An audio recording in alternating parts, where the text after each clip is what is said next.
మేము పులివెందుల్లో రివ్యూ పెడితే, మేము కడపలో రివ్యూ మీటింగ్ పెడితే, డిస్ట్రిక్ట్ రివ్యూ మీటింగ్ పెడితే కడపకు రారు.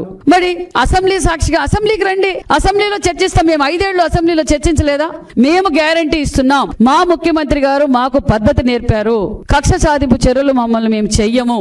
మేము అసెంబ్లీలో మీరన్నా మా నాయకులకు మైకి ఇవ్వకుండా అసభ్యకరంగా ప్రవర్తించారు.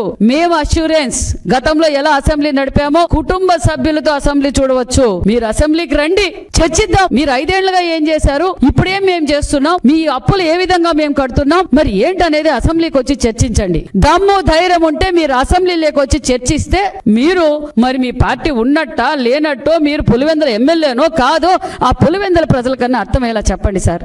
ఏం మాట్లాడుతున్నారు మీరు? మేం చెప్పేది ఒకటే, మీకు మైక్ ఇస్తాం.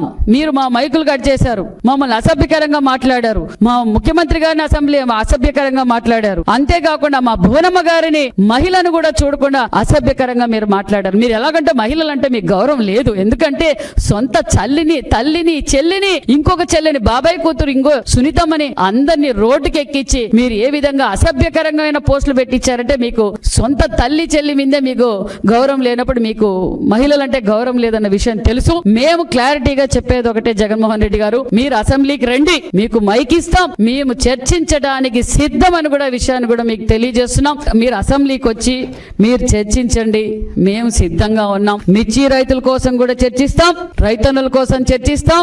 మీరేమైనా మంచి చెప్తే ఆ సూచనలు కూడా తీసుకుంటుంది ఎన్డీఏ ప్రభుత్వం, మాన్య శ్రీ ముఖ్యమంత్రి చంద్రబాబు నాయుడు గారు. కాబట్టి మీరు అసెంబ్లీకి రావాలి. మీరు నిజంగా ప్రజల కోసమే పోరాటం చేస్తుంటే మీరు అసెంబ్లీలో కూర్చొని చర్చించండి.